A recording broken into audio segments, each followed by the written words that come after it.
ગુજરાતમાં નવરાત્રિની રમઝટ ચાલી રહી છે. ખેલૈયાઓ ગરબાના તાલમાં થનગની રહ્યા છે, પરંતુ નવરાત્રિના થનગનાટ વચ્ચે જાસૂસોની તમારા પર છે બાજ નજર. જી હા, અમદાવાદ, સુરત, વડોદરા, રાજકોટ જેવા શહેરોમાં જાસૂસો એક્ટિવ થયા છે.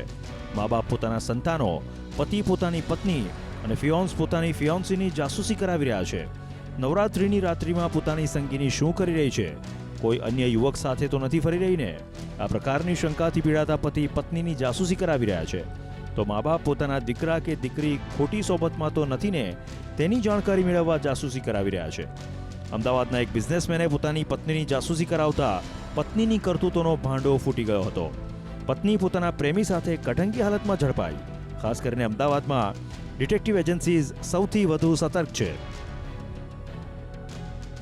આપણી પાસે જો મા બાપો આપે છે, છોકરીને આપે છે અને છોકરાના માટે પણ આપે છે. છોકરાના માટે એ અત્યારે જે ડ્રગ્સનું ને ચાલી રહ્યું છે, એડિક્શનનું ને, એટલે મા બાપો એ રીતે પણ ચિંતિત હોય છે કે ટીનેજર્સ અહીંયા ગરબાના નામે જઈને ક્યાંક ડ્રગ્સને રવાડે તો બેઠા નથી, કોઈ ખોટી કંપનીમાં તો નથી, કોઈ ગેરમાર્ગે તો નથી જઈ રહ્યા.